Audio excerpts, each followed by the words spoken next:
Om Swastiastu, salam sejahtera bagi kita semua. Semoga kita semua selalu berada dalam lindungannya dan tetap diberikan kesehatan dalam menghadapi kondisi seperti saat ini.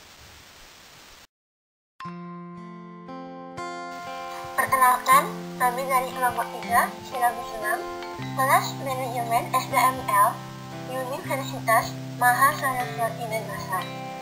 Kali ini, kami akan mempresentasikan materi yang berjudul model perubahan yang dilakukan dalam suatu organisasi.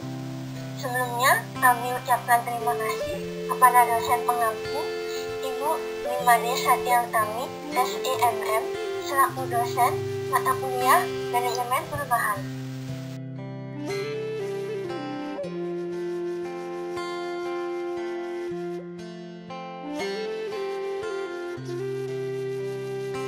Sebelum kami mempresentasikan materi ini, alangkah baiknya kita akan memperkenalkan diri terlebih dahulu. Saya sendiri Ahmad Nasiro, nomor absen 2, dan rekan kami 2 orang lagi, yaitu Made Mega Ungkaran dari nomor absen 9 dan Jadi Muli Antara nomor absen 9.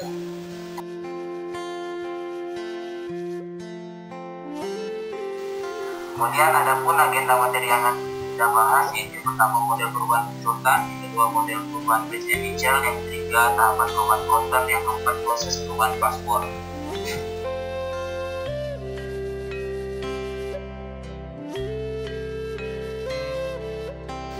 Baik, kita mulai pada materi yang pertama, yaitu model perubahan Victor Tan.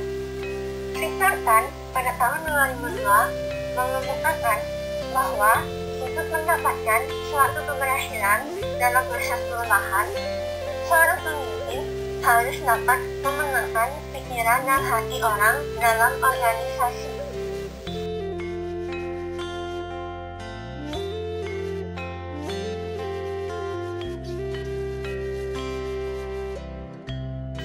Nah, di sini Victor Tan juga mengintroduksi 4 tahapan yang harus dilalui dalam proses perubahan, yaitu pertama membuka pikiran, kedua memenangkan hati, ketiga memungkinkan tindakan, dan yang keempat menghargai prestasi.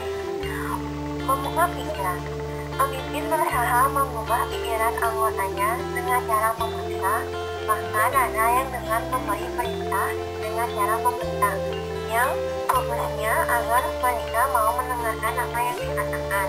Namun, tindakan demikian tidak akan memberikan hasil yang diharapkan. Tugas penting pemimpin pertama adalah membuka pikiran anggotanya sebelum menawarkan mereka untuk perubahan. Untuk membuka pikiran orang, seorang pemimpin harus terlebih dahulu memecahkan tingkat perasaan puas mereka dengan mengkomunikasikan pesan atau maksud tujuan tanpa memaksa untuk perubahan. Yang kedua, memenangkan hati. Kebutuhan anggota untuk dihargai merupakan motivasi yang kuat untuk menuju perubahan. Cara menghargai orang adalah dengan mengenal arti pentingnya kepedulian mereka atas lingkungan sekitarnya. Dengan mengkomunikasikan lebih dini tentang alasan dan tujuan perubahan kepada orang, akan lebih dapat memenangkan hati daripada dikomunikasikan setelah dilakukannya. Yang ketiga ada memungkinkan tindakan. Ada 4 alasan mengapa orang tidak mau berubah. Pertama, karena mereka tidak tahu apa yang harus dilakukan. Yang kedua, mereka tidak tahu bagaimana cara melakukannya. Yang ketiga, mereka tidak tahu mengapa orang harus melakukannya. Yang keempat, ada hambatan yang berada di luar kontrol mereka.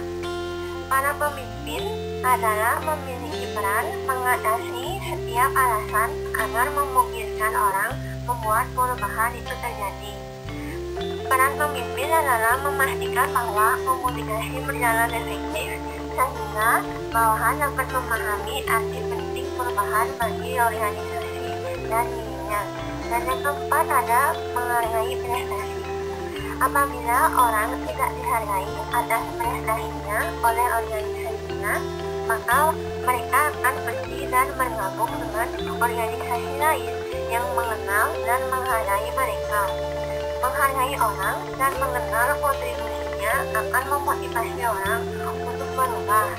Mereka juga ingin lebih berusaha mencapai sesuatu bagi dirinya dan organisasi. Pemimpin yang memperhatikan orang dan menunjukkan kepedulian atas orang akan mendapatkan respek dan komitmen.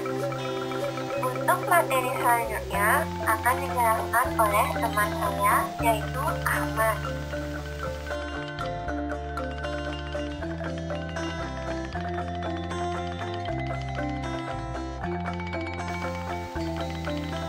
Baik, saya akan menjelaskan tentang model perubahan Bridge and Mitchell. Bridge and Mitchell dalam kutipan Wibowo 2006 mengatakan bahwa perubahan memerlukan tahapan transisi reorientasi psikologis yang berlaku lambat, dengan yaitu melalui 3 proses yang sebagai berikut.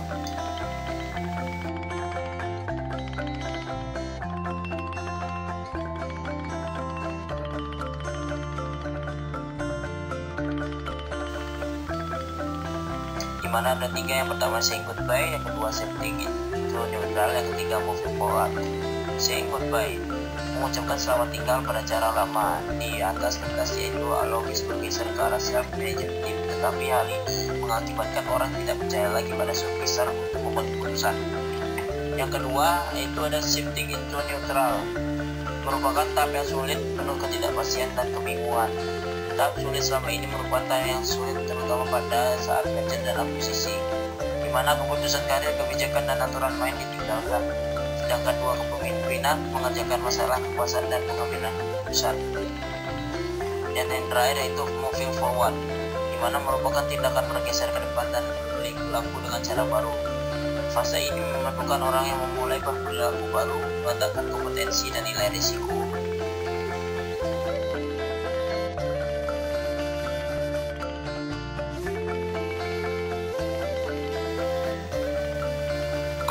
Tahapan perubahan Kotter. Seorang profesor kepemimpinan dan manajemen perubahan di Harvard Business School yang bernama John Kotter memperkenalkan sebuah model perubahan yang diuraikan menjadi 8 langkah kunci pada tahun 1965. Dalam buku yang berjudul Think Change atau Manajemen Perubahan, John Kotter memperkenalkan 8 langkah perubahan untuk meningkatkan kemampuan organisasi untuk berubah dan untuk meningkatkan perubahan keberhasilannya.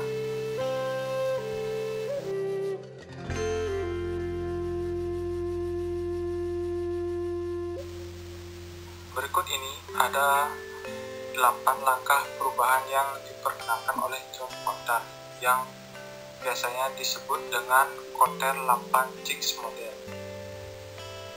Yang pertama, menumbuhkan rasa urgensi.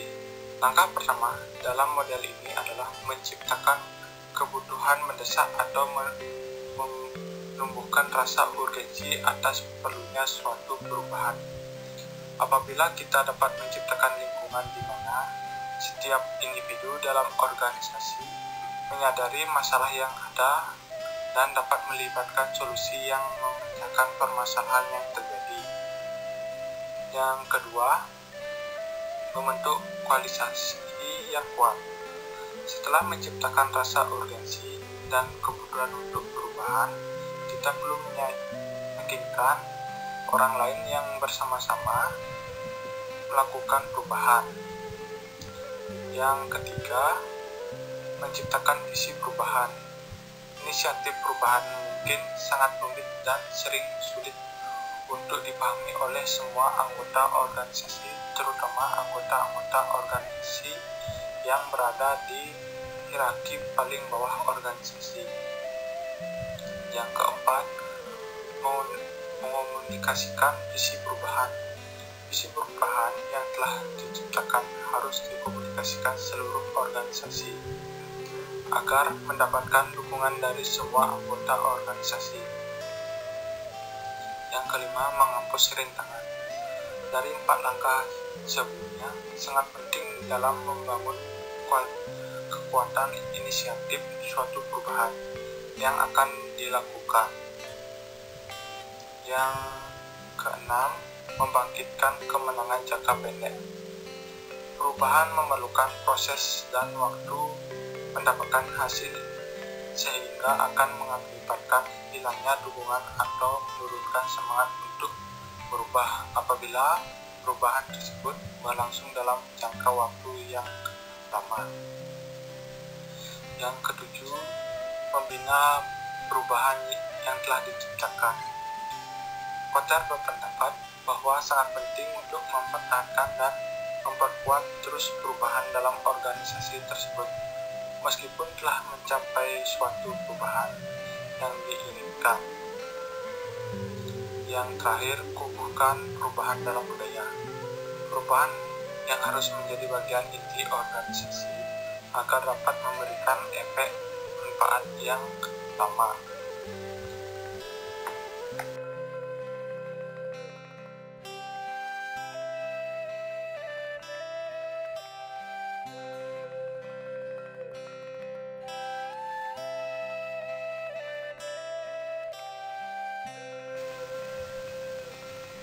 Proses perubahan Passmore. Perubahan menurut Passmore berlangsung dalam 8 tahapan secara berurutan, yaitu sebagai berikut. Yang pertama, persiapan. Kegiatan persiapan ditujukan untuk memastikan mengapa usaha perubahan yang diperlukan. Yang kedua, analisis kekuatan dan kelemahan.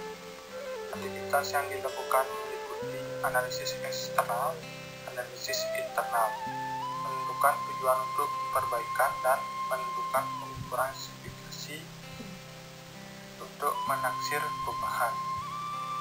Yang ketiga, desain sub-unit organisasional baru. Aktivitas pada tahap ini meliputi meningkatkan kapabilitas individual. Yang keempat, mendesain proyek. Sekali desain proyek, secara menyeluruhan, pemakaian individu yang terlibat dalam berbagai proyek dapat membawa bersama-sama sumber daya yang mereka perlukan dari dalam dan luar organisasi untuk merencanakan kegiatan dan pekerjaan. Yang kelima, mendesain sistem kerja. Desain sistem kerja dimulai dengan menerapkan tugas atau proses ini yang harus diwujudkan. Yang keenam, mendesain sistem pendukung. Sekali sistem kerja ini dirancang dalam unit proyek, keputusan dan dibuat tentang pembentukan jasa pendukung yang terrealisasi yang menawarkan keuntungan skala ekonomi atau menyederhanakan utang antara organisasi dan sekelompok eksternal. Yang ketujuh, mendesain mekanisme integratif. Mendesain mekanisme integratif yang benar-benar mengintegrasikan daripada sekedar mengontrol merupakan tantangan terbesar dan perlu di dalam desain mekanisme signal. Yang terakhir, mengimplementasikan perubahan. Ketidakberhasilan usaha perubahan mayoritas dikarenakan gagal dalam hal revisi.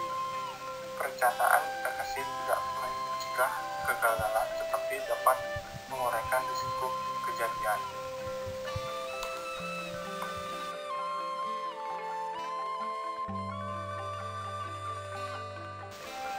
Nah, selanjutnya kami mengadakan sesi diskusi tanya jawab dan kami memberikan 3 soal kepada audiens.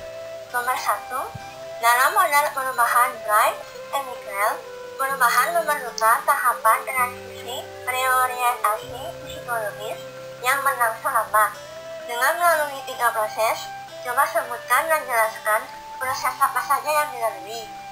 Nomor 2, dalam proses perubahan Passmore, terdapat 8 tahapan perubahan yang dilalui.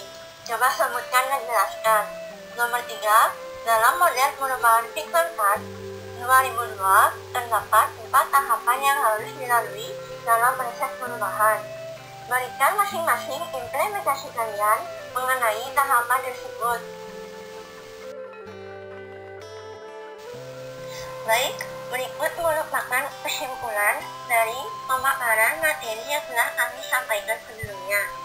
Setiap perubahan yang terjadi, pasti ada proses di dalamnya agar suatu organisasi dapat menyesuaikan dengan perubahan yang terjadi.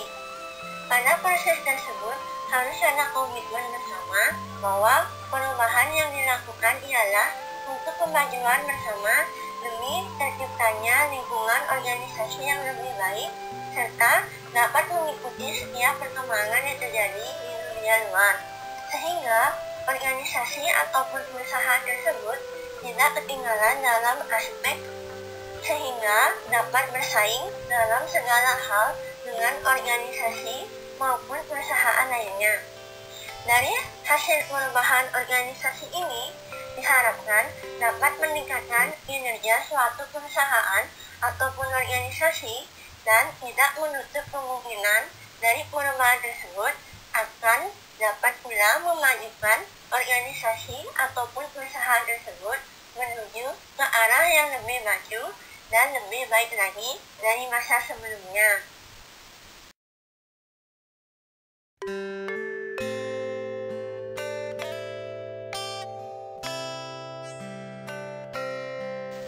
Baik, sekian presentasi dari kelompok kami.